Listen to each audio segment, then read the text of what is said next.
제주의 아이들은 흔들리면서 태어난다.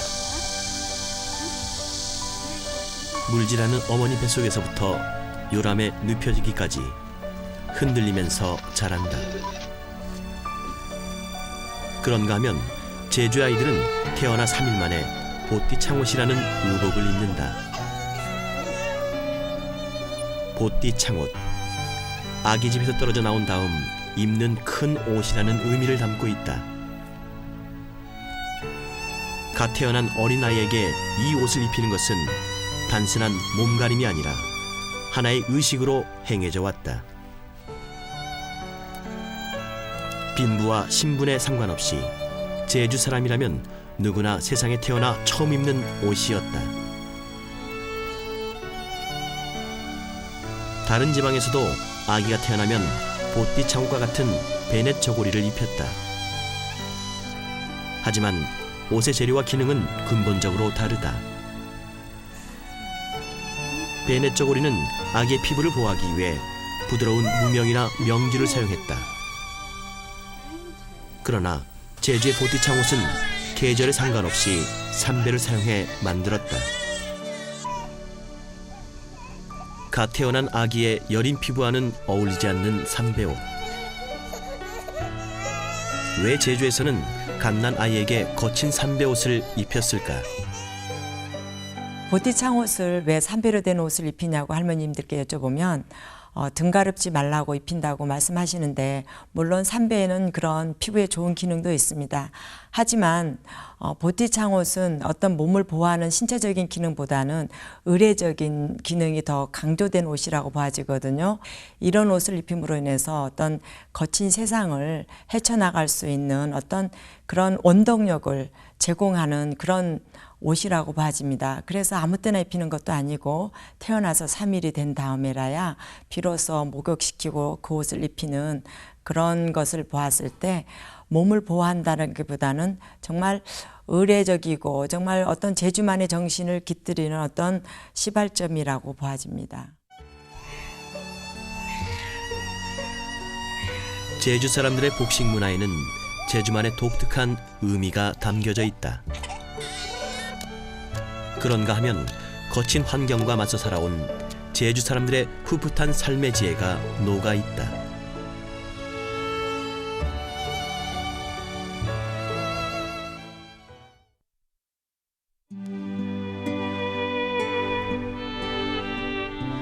오래된 흑백 사진 한 장.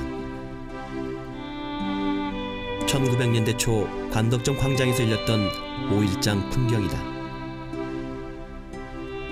당시 도내 최대 규모의 시장이었던 만큼 시장을 찾은 사람이 많은 것이 눈에 띈다. 시장을 찾은 사람들이 입고 있는 옷은 남녀노소 할 것 없이 대부분 흰색이다. 흰 저고리에 흰 치마와 바지, 한반도와 큰 차이가 없었음을 알 수 있다. 제주와 다른 지역과의 그 의복에서 외형적인 어떤 차별성이라든지 어떤 외형적으로 다른 점이 있는 것이 아니라 대동소이하게 흘러가게 되었고, 특히 그 외출복에 있어서 남자인 경우에는 갓을 쓰고 이렇게 두루마기나 어떤 포의 형태를 입고 저고리 바지 입는 거, 그다음에 여자인 경우는 흰 저고리, 흰 치마 저고리 이런 부분에서는 다른 지역이랑 거의 같다고 보아집니다. 언뜻 외형적으로는 다른 지방과 큰 차이는 없지만 정작 그 속을 들여다보면 사정이 다르다. 과거 제주 사람들의 일상은 노동의 연속이었다. 척박한 땅에서 살아남기 위해서는 밭일에서 집안일까지 부지런하지 않으면 살 수가 없었다. 노동이 생활의 전부였기 때문에 입는 옷은 항상 간편한 노동복 차림일 수밖에 없었다. 평상복이니 외출복이니 노동복을 구분할 만한 시간적, 정신적 여유가 없었던 것이다. 노동 없이는 먹고 살기가 힘들었기 때문에 노동 자체가 곧 생활이었습니다. 정말 새벽에 눈 뜨자마자 집안일에서부터 시작해서 밭일, 그다음 물질하는 일, 그다음에 들에 가서 이렇게 정말 마소를 가꾸는 일부터 시작해가지고 모든 일들이 노동이 전부였습니다. 그렇기 때문에 일상복과 노동복이 구분 없이 곧 일상복이 노동복화되었고 노동복이 곧 일상복이 되었던 그런 현실이라고 보아지거든요. 그러면서 점차적으로 나타난 것이 가롯이 제주의 어떤 대표적인 노동복으로 나타나게 됩니다. 가롯, 제주에서 가장 흔하게 착용됐던 대표적 옷이다. 평상복으로 노동복으로 일상에서 입는 가롯. 이 옷의 주 기능은 노동복이다.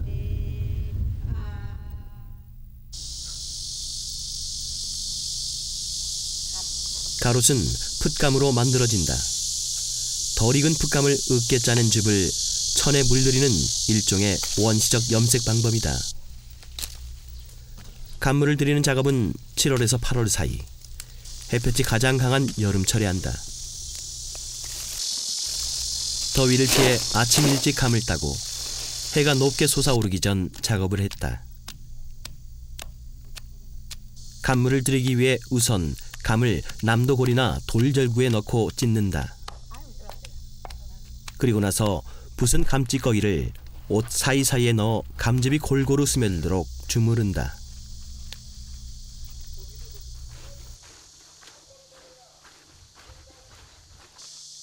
간물을 들인 옷이나 옷감은 햇볕이 잘 드는 곳에 모양을 반듯하게 펴서 말린다.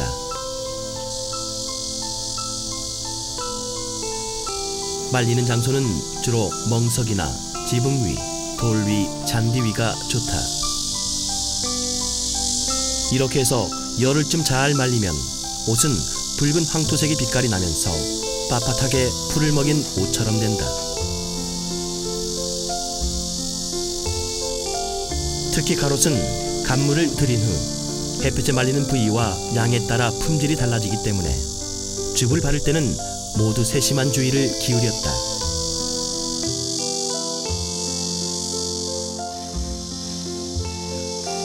간물을 들이고 난 감찌꺼기는 그대로 버려지지 않고 재활용됐다. 감즙은 방부제 성분이 있어 옷을 만들고 난 감찌꺼기로 마루를 닦아주면 마루가 깨끗하고 광이 나며 좀도 먹지 않아 수명이 오래 간다.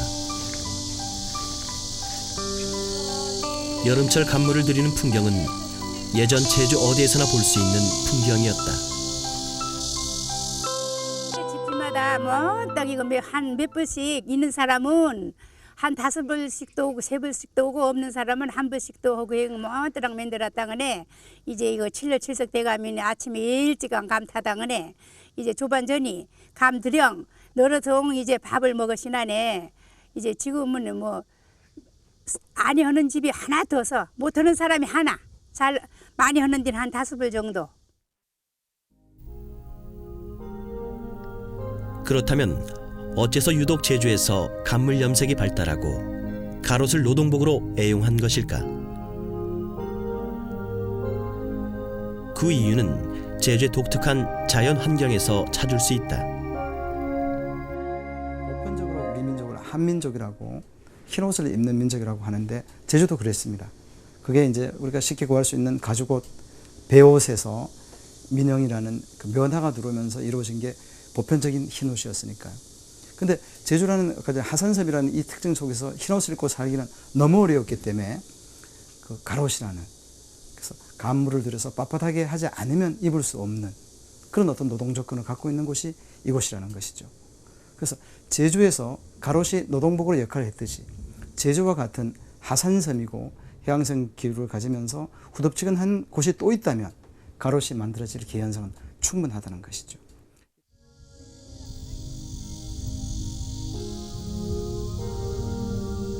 독특한 자연 환경이 만들어낸 가롯. 오랫동안 제주 사람들에게 사랑받아온 것은 무엇보다 더운 여름철에 농사짓기에 편하기 때문이다. 갈증이가 막 선선 나고 몸에 땀 영 나도 몸이 좀 좋아지지. 이 갑옷을 입으면 햇빛이 맞아도 이 딴 것은 막 떼불어도 이것은 떼불질 않지. 그렇다면 노동복으로서의 가롯은 어떠한 강점을 갖고 있는 것일까? 가롯에 대한 과학적 분석을 시도해 보기로 했다. 먼저 마모도를 측정하는 실험. 사포와 직물을 마찰시켜 마모도를 측정하는 방법이다. 실험 결과 간물을 들이기 전에 원단과 비교해 간물 염색을 한 옷감이 마모도가 월등히 높은 것을 알 수 있다. 옷이 질겨 쉽게 찢어지거나 헐지 않고 오래 입을 수 있다는 얘기다.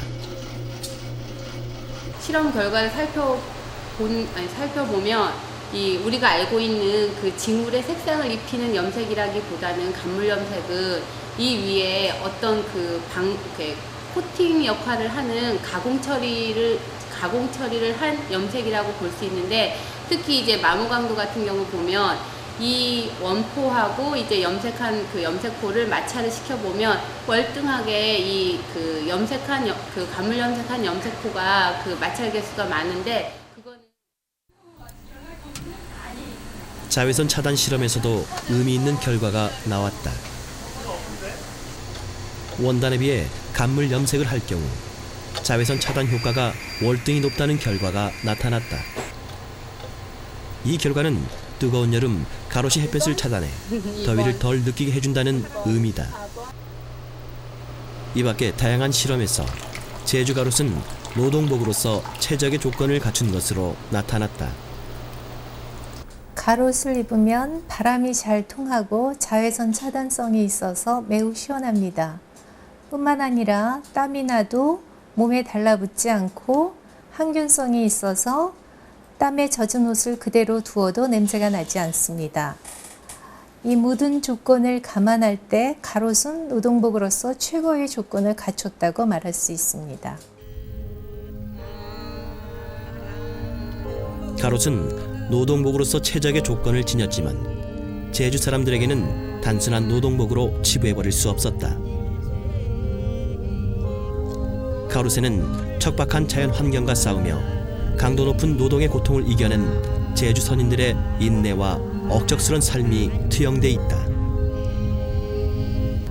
가롯은 그 제작 과정이 너무 단순하고 원시적이어서 미적 기준으로는 보잘것없는 평가를 받을 수도 있다. 하지만 그 용도와 가치로 본다면 제주 복식 문화의 꽃이라 할 수 있겠다.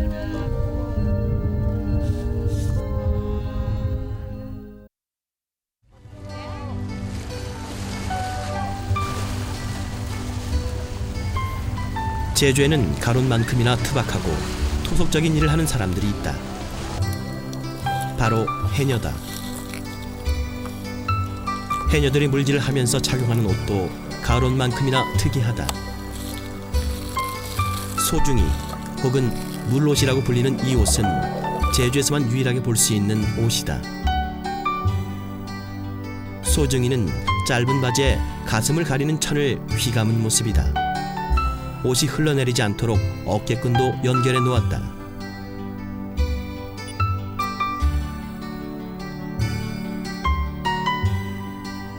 한쪽 면을 터놓은 것이 독특하다. 트임이 옆으로 돼 있어 옷을 입고 벗을 때 신체를 다 드러내지 않고 한쪽 다리만 열고 갈아입을 수 있도록 고안됐다.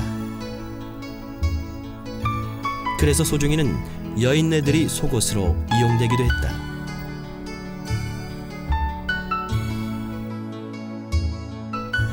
고무옷으로 작업복이 바뀌면서 소중이는 자취를 감춘 지 오래다. 그렇다면 해녀들은 언제부터 소중이를 입은 것일까? 탐나술력도에 소중이와 비슷한 형태가 처음으로 나타난다. 탐나술력도는 숙종 28년 제주 목사로 부임한 이형상 목사가 제주를 돌아보며 기록한 그림책이다. 이 책에 용담 범죄 부근에 용두암 바닷가에서 물질하는 해녀의 모습이 보인다. 얼핏 보기에도 해녀가 소중이와 비슷한 하얀 옷을 입은 모습이다. 이 기록으로 보아 해녀들이 소중이를 입기 시작한 것은 18세기 이전이라 할 수 있다.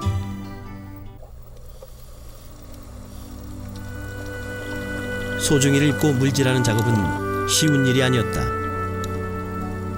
물속을 오가는 일을 10회 이상 되풀이하고 나면 체온이 떨어져 물질을 지속하기가 힘들었다. 특히 추운 겨울 소중이만 입고 물질하는 것은 엄청난 고역이었다.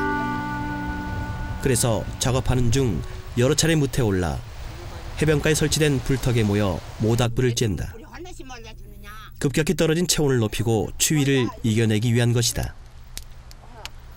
우선 마른 옷으로 갈아입고 추위를 녹이는데 소중이는 신체적 노출을 피해 옷을 갈아입기에 안성맞춤이었다.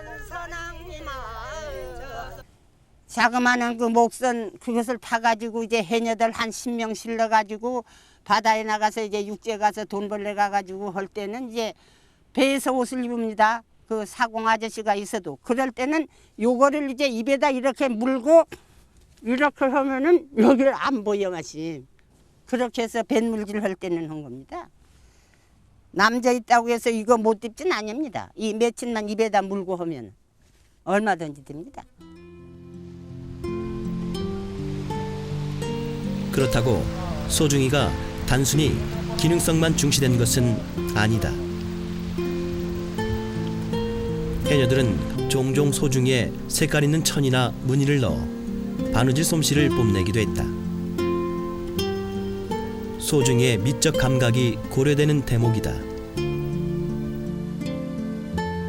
물소중이는 어떤 실용적이거나 기능적인 면 외에도 제주인의 미식이 고스란히 녹아졌다고 봐지거든요. 예를 들면 옆 트임선에 다른 천을 덧댄다든지 아니면 박음질로서 꽃 문양을 낸다든지 다이아몬드 문양을 낸다든지 해서 정말 화려하진 않지만 제주인의 그 미식이 고스란히 담겨진 옷이라고 봐집니다. 대부분의 해녀들은 스스로 소중이를 만들어 입었다. 해녀 노래 전승자인 강등자 할머니도 처음 물질할 때부터 직접 소중이를 만들었는데 다용도로 입었다고 한다. 또 여자아이들은 이런 것이 다 입어난 거, 그냥 집집마다 다 해먹 입은 거. 빤스 나기 전에 옛날은 그냥 그 빤스 날 때는 이제 빤스로 했지만은 그 전에 옛날은 이제 이거 입어 밭에도 가그래가 이거 빠랑에 저 옷도 안 입고 이거 빠랑에 입어 그래가 검질도 메고 경해나 옛날은 경해나서 저 우들이 밭에 갈 때나 어디 뭐 이 아래 해변 밭에 갈 때라도 뭐 하면 더울 땐 그냥 여름에 이런 것만 입어 그래가 검질도 메고 경해나.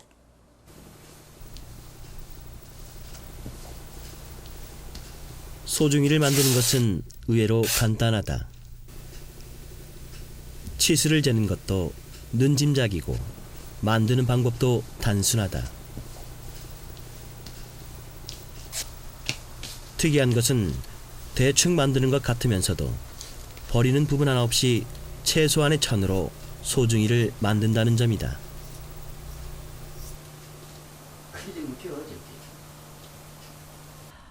물소중이는 정말 최소한의 천을 이용해서 우리가 가려야 할 부분을 완벽하게 가리고 또 하나도 버림이 없이 만들어진 옷인데요. 우리가 신체적으로 증감이 생겼을 때, 즉 예를 들면 임신을 했거나 했을 때 못 입지 않도록 끈으로 조절해서 입을 수 있게끔 고안된 옷으로서 정말 아끼고 절약하는 제주인의 정신이 고스란히 녹아진 대표적인 옷이라고 보아집니다. 소중이 역시 가론 못지않게 제주 해녀들의 깊은 삶의 내력이 스며 있다. 악조건의 날씨는 물론 추운 겨울에도 소중이 하나 입고 바다를 누비고 다녔던 해녀들. 제주 여인네들의 강인한 불굴의 투지야말로 지구상 그 누구도 흉내낼 수 없는 진취적이고 모험적인 도전 정신인 것이다. 아 겨울쯤에야 저 바다에 들면 안 춥니까? 잠수복을 안 입었는데 이대로 빨갛게 벗은 대로 이대로 들어가는 거니까. 그때는 악적같이 아니면 살 수가 없어요. 하루 밥 삼시를 못 먹었으니까. 살려고 하니까 어린아이들도 있고 오니까 이 바다에 밖에 나오는 것이요. 그때는 단지 해봐야 보리 줘. 그거 두 가지밖에 농사하는 것을 안 지을 때니까. 지금에야 뭐 하루만 가서 일당 벌어와도 요새야 뭐 한 사람 사는 거는 한 달 먹지 쌀을 받아 놓으면. 그렇지만 그 당시에는 살기가 어려웠기 때문에 물질 나냐면 살 수가 없었습니다.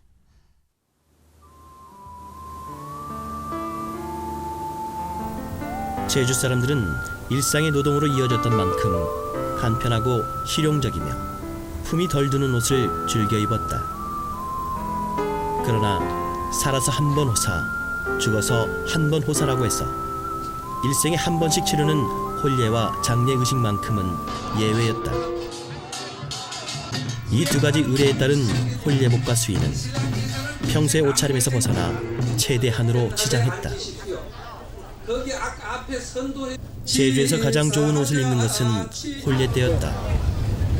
일생에 한 번뿐인 이날은 신랑 신부 모두에게 최고의 옷이 준비됐다.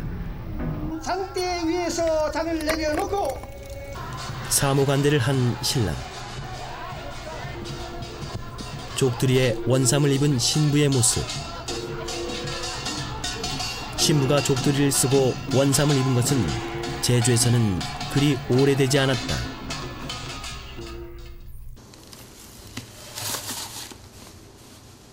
(50년) 전 혼례복을 지금도 간직하고 있다는 강복희 할머니. 할머니도 족두리와 원삼이 아닌 장옷을 가지고 있다. 족두리는 우리 큰애 한 몇 년 후에서 그거 족두리가 나왔다. 근데 족두리 쓴 땐 이 장옷을 영 위에 혼불 입고 혼불 영 목으로만 영 덮건 족두리 쓸 땐 썼지만은 이 건지어질 땐 이 장옷을 폭성 영 썩은에 영한 사신 왔다. 다른 지방에서는 여인네들의 외출을 할 때 머리에 쓰던 장옷. 이 장옷이 제주에서는 최고의 혼례복이었다. 장옷의 용도가 달랐던 만큼 다른 지방의 장옷과 제주의 장옷은 차이가 있다. 다른 지역의 장옷은 소매 끝에 흰색의 넓은 단을 달지만 제주에서는 붉은색으로 소매 끝동과 섭, 고름, 깃 등을 달아 최대한 화려하게 보이게 했다.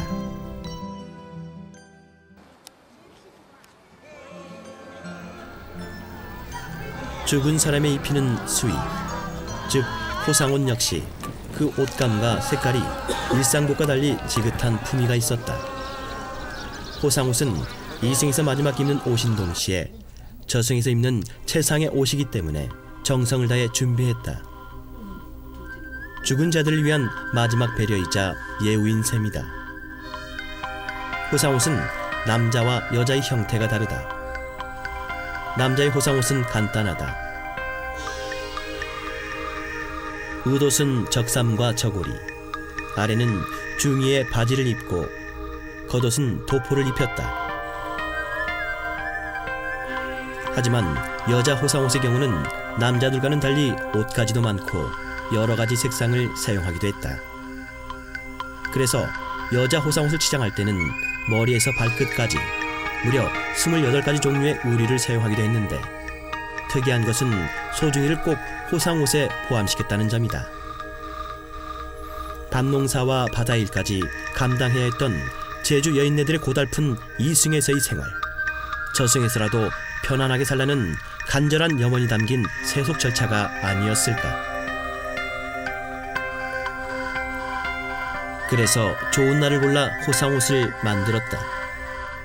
수의 만드는 날, 재단하는 날도 날 보고 또 수의를 만들 때도 날 보고 이제 우리가 그 살다가 세상을 떠나면 아무 보람이 없잖아요. 그러니 그런 그 정식으로 엮어지지 않는 덜에 윤덜에 그 날도 안 보고 흉이 없다 해서 우리 그 제주도의 신관식으로 그래서 윤덜을 택하면 아무 지장이 없다는 거지.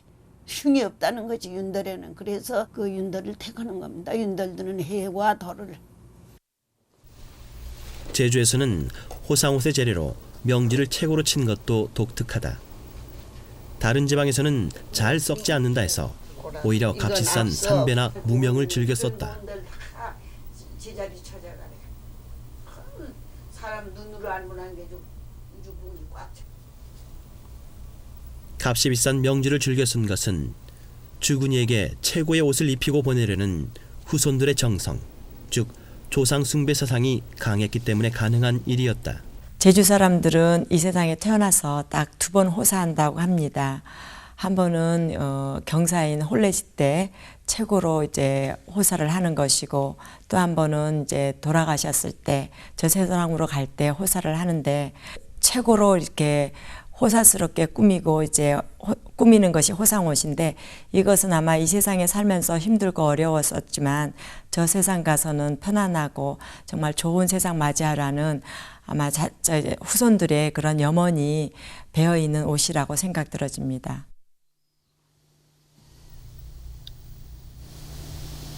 제주의 의복 사정은 그리 좋지 못했다. 생활에 여유가 없었음은 물론 각종 의복을 만드는 재료도 턱없이 부족했기 때문이다.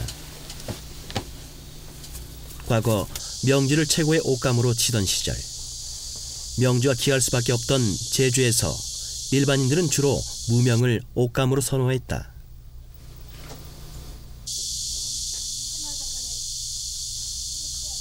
제주도에 목화가 재배된 것은 약 400여 년 전, 주로 제주 남서부에서 재배했는데 옷감을 짜는 일 또한 힘든 노동이었다.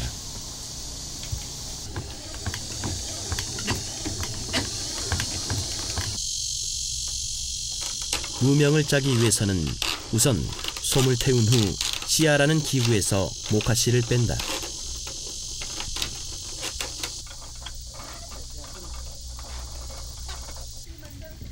그 다음 물레를 돌려 가늘게 씨를 뽑았다.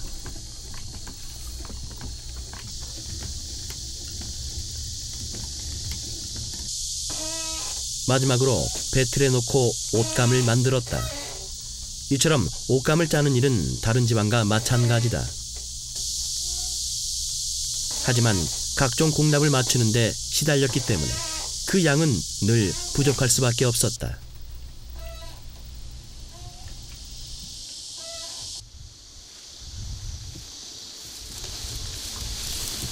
제주 사람들은 부족한 물자를 야생에서 찾았다. 그 중 하나가 못이다. 예전 제주 사람들은 무명이나 삼배 대신 지천에 널린 야생 모시를 이용해 씨를 뽑았다. 비록 씨를 뽑기까지의 과정은 힘들었지만 자원이 풍부해 오래도록 제주 사람들의 사랑을 받았다.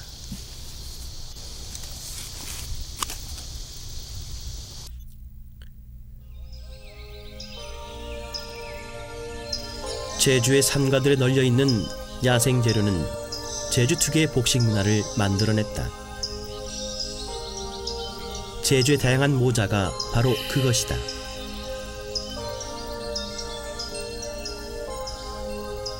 특히 양태, 망건, 탕건 작업으로 만들어지는 관모가 뛰어났는데, 관모는 상류계층에서 일상용으로 사용했다.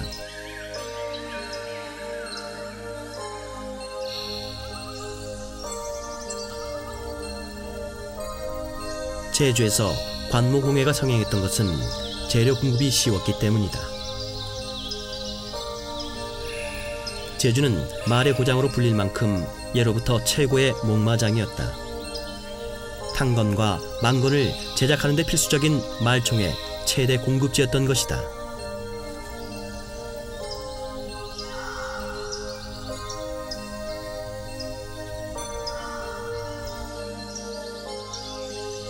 하지만 관노는 제주 지역 자체 수요보다 주로 다른 지방 상류층을 겨냥한 생산품이었다.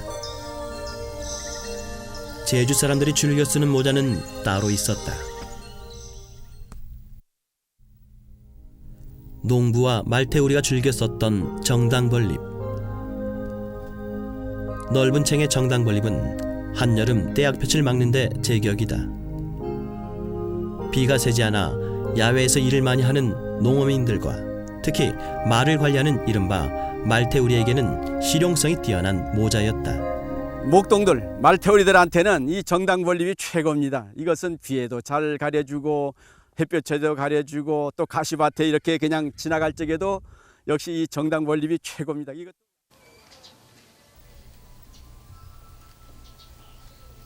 정당벌립은 그 재료가 독특하다. 실처럼 가는 댕댕이 덩굴을 촘촘히 엮어서 만든다. 댕댕이 덩굴은 중산간 일대에 자생하는 풀이다. 정당벌립뿐만 아니라 제주의 선인들이 사용했던 생활용구는 대부분 나무나 풀로 만들어졌다. 주변에서 구하기 쉬운 재료였기 때문이다.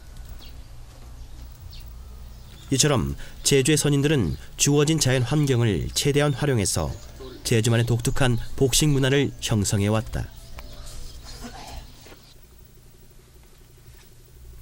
정당벌립이 주로 남자들이 썼다면 대패랭이는 여성들이 즐겨 쓴 모자였다.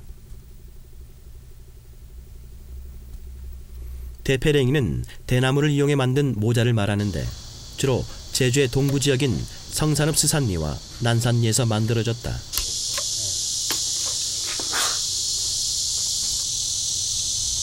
대패랭이를 만드는 작업은 하나 완성하는데 여러 날이 소요될 만큼 녹록치 않은 작업이었다. 작업이 힘든 반면 찾는 사람도 많아 값이 꽤 나갔기 때문에 생업으로 하는 사람들도 있었다. 그땐 조파티 검질들 찬부가강 조파티 때 검질 맬 때 패랭이 안 쓰고는 검질을 못 매는 경할 때는 이거 하나짜리 일당 이틀품을 받아놔서 경할 때는 패랭이자랑 돈 버들이니까 막 아주 시원한. 대패랭이는 창이 넓고 바람이 잘 통해 더운 여름 밭에서 김매기 작업을 할 때 많이 사용됐다. 대패랭이는 수명도 길었다.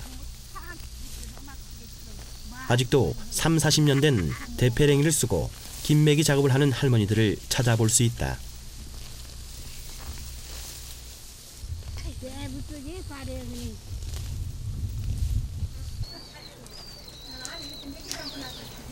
소털을 이용해 만든 모자, 털번 것도 제주 복식 문화가 나온 독특한 산물이다.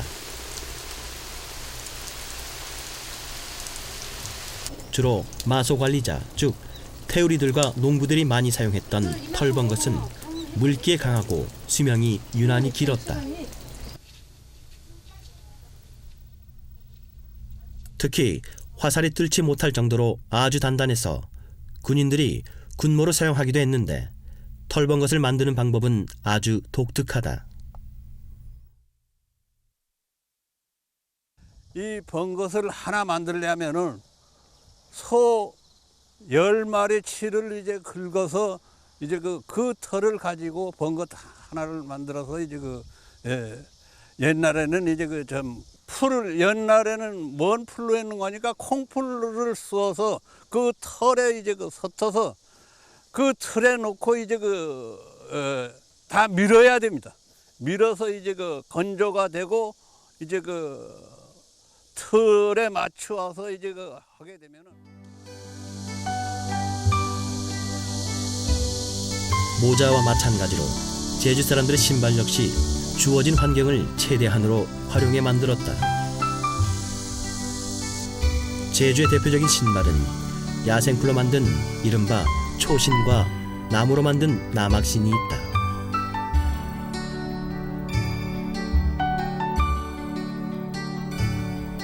야생풀로 만드는 초신은 제주에서 가장 일반적으로 신던 신발이다. 모양은 다른 지방의 집신과 거의 비슷하다. 집신과 다른 점은 신발을 만드는 재료에 있다. 집신이 볏짚을 이용해 만든 반면 초신은 제주의 산가들에 자생하는 야생풀을 이용해 만들었다.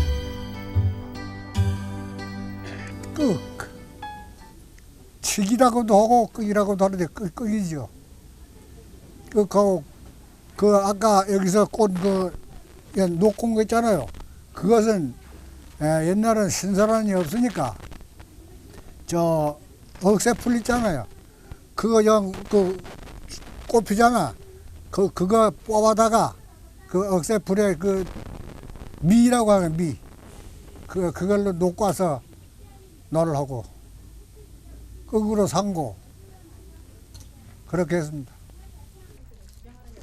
특히 신설안이라는 외래종 식물이 들어오면서 과거의 것보다 더 질기고 오래 쓸 수 있는 초신 제작의 전환점이 만들어졌다.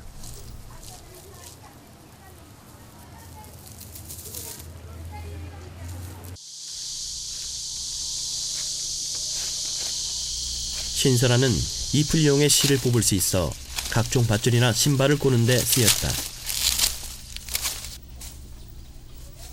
특히 그 재질이 질겨 초실을 만드는 데 더없이 유용하게 쓰였다.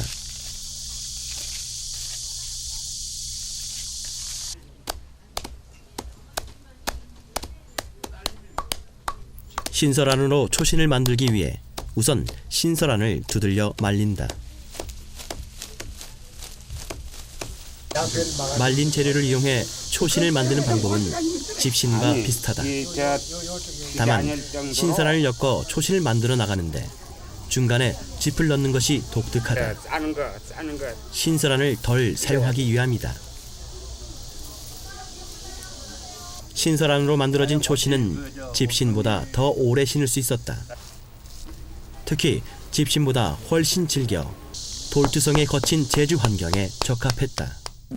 다른 지역의 벼농사가 주종을 이루었기 때문에 찝이 생활의 주 재료였다면 제주인 경우에는 산야에 많이 있는 띠라든지 억새라든지 칡넝쿨이라든지 댕댕이 동굴을 이용해 가지고 생활에 필요한 물자를 만들어 쓸 수 있는 지혜와 어떤 정말 하나라도 버림이 없이 쓸 수 있는 그런 정말 창조적인 그런 면들을 우리가 복식문화에서 볼 수 있습니다. 제주에서는 남신이라고 부르는 남학신도 환경에 맞춰 변화했다. 비나 눈이 내려 땅이 질퍽해질 때면 나무로 만든 남학신을 신었다. 일종의 장화인 셈이다. 남학신을 만드는 방법은 다른 지방과 크게 다르지 않았다. 적당한 나무를 골라 발 크기에 맞게 나무 속을 각종 도구로 파서 깎아내는 방식이다.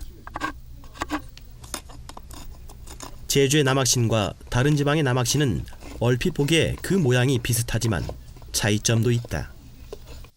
제주도는 비가 많고 눈도 많고 이렇게 해서 이제 참 조금 이제 발도 높게 하고 이 통도 이제 짚게 해서 조금 흙밭에라도 이제 좀 들어갈 수 있는 게끔 이제 받고 육지는 팽탄하게 해도 이제 제주의 남학신과 다른 지방의 남학신은 굽의 모양에서도 차이가 난다. 제주 남학신의 굽 모양이 디귿자 형태인 반면 다른 지방의 남학신 굽 모양은 한자의 팔자 모양이었다. 돌멩이가 많은 제주 환경에 맞게 굽 모양을 변형시킨 결과다. 팔자형인 경우에는 제주 지역에 맞지 않는 경우가 많거든요. 쉽게 얘기해서 돌이 많은 경우에는 거기에 끼어서 이게 굽이 약해서 찢어지는 경우가 있거든요. 이런 것을 방지하기 위해서 디귿자형으로 발전됐다고 봐집니다. 쉽게 해서 외부 문물이 들어오거나 아니면 어떤 영향을 받았을 때라도 그걸 그대로 받아들이는 것이 아니라 제주 사람들인 경우엔 제주 사람들에 맞게 제주 환경에 맞게 고안되면서 편리함과 그다음에 실용적인 것을 염두에 둬서 고쳐나갔다고 봐집니다.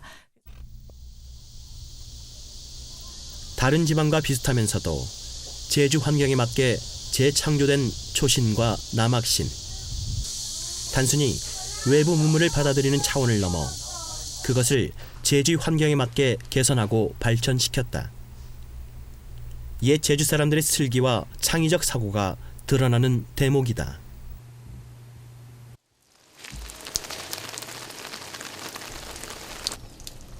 비 올 때 입는 옷인 도롱이. 자연 그대의 소재를 활용해 만든 제주 특유의 투박한 비옷이다. 제주의 도롱이는 다른 지방의 것과 주 재료에서 큰 차이를 보인다.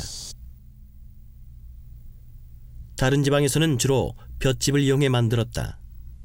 또한 위아래 두 벌로 나뉘어 만들기도 했는데 도롱이 안쪽을 적당히 엮은 모습이 허술해 보인다.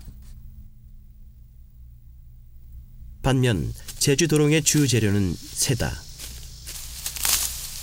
새는 제주 들판 지천에 널려 있어 누구나 쉽게 구할 수 있는 소재이다. 도롱이 내부는 미라는 억새풀을 꼬아 만든 새끼줄로 아주 촘촘하고 단단하게 엮는다. 마치 그물을 엮는 것처럼 정교하고 체계적으로 엮었다. 이는 제주의 거센 비바람을 막기 위한 것으로 지역 특성을 살린 지혜의 산물인 셈이다. 그 모양도 길게 늘어져 마치 여성들의 원피스를 연상케 하는데 상하를 따로 만든 다른 지방의 것과는 확연히 다른 모습이다. 이렇게 만들어진 도롱이는 다양한 용도로 사용됐다. 특히 소나 말을 관리하는 목자들에게는 비옷은 물론 야영할 때 보온을 유지하는 방한복으로 이용되기도 했다. 하지만 이제 도롱이는 우리 곁에서 사라진 지 이미 오래다. 어디 도롱이뿐이겠는가? 의식주에서 편의와 안락함을 추구하는 것은 인간들이 갖는 기본적 속성이다. 오랜 세월 동안 제주인들과 함께해온 제주 복식 문화 역시 문명이 이기 앞에 뒷전으로 밀려 그 자체마저 사라져가는 것은 거부할 수 없는 순리일 것이다.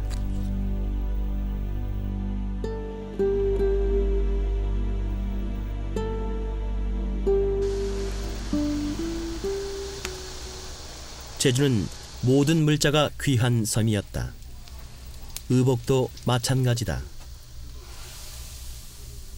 거기다 끊임없이 이어지는 노동의 일상에서 평상복다로 노동복다로 그 격식을 제대로 갖추고 사는 것 자체가 무의미한 것이었다. 일제치하를 맞으면서 각종 물자의 부족은 더욱 심화됐다. 특히 제주에서는 면화의 공출이 심해 옷감 부족을 더욱 부추겼다. 그 공출하자나 난 민영 못 짜게 해요.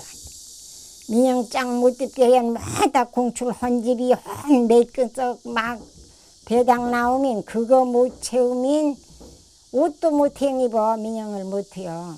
그거 채우당 남은 사람은 민영을 짜그네 옷을 내용 입고 그거 못 채운 사람은 어디 조금 남는 집이 있으니까 사당이라도 그 공출은 채워서 경험인 인력 입을 것도 없어.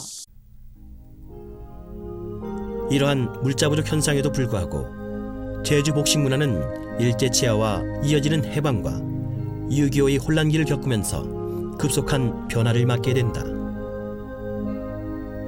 광목을 비롯한 다양한 원단이 유입되기 시작한 것이다. 제주의 복식 문화는 일제 합병기를 통해서 이게 많이 변하기 시작을 하거든요.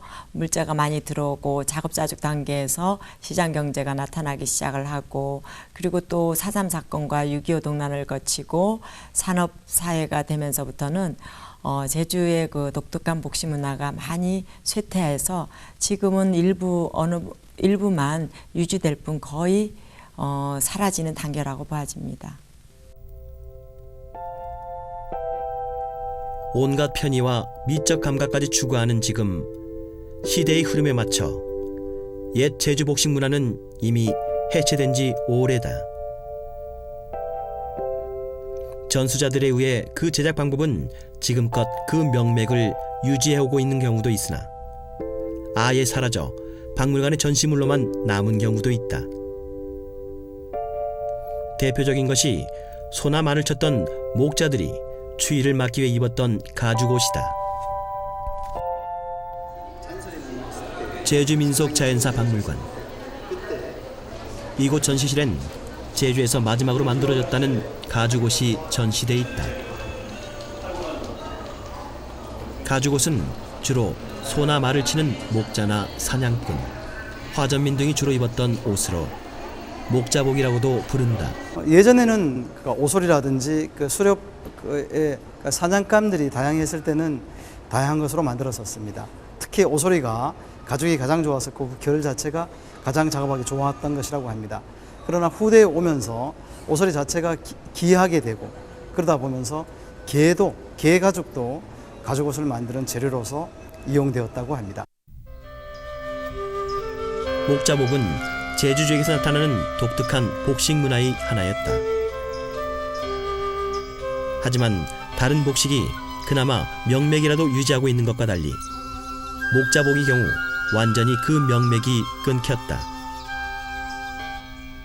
이것은 단순히 제주 사람들이 입었던 옷 하나가 사라지는 것이 아니라 제주 사람들이 그 옷과 함께 해왔던 삶의 흔적들이 사라지는 것이다.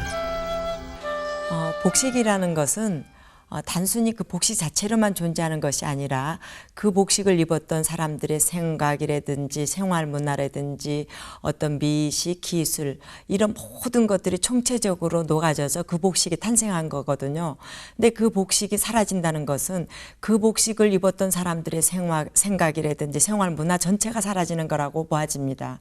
그래서 우리가 지금에 와서 우리 조상들이 어떻게 생활해왔고 어떤 생각을 가지고 이 환경을 극복했는지가 같이 사라진다고 봐지기 때문에 하나의 문화가 사라지는 것에 대해서는 다시 한번 깊이 생각해 봐야 되고 우리가 어떻게 보존하며 어떻게 이어져 나갈 것인지를 다시 생각해 볼 필요가 있다고 생각되어집니다.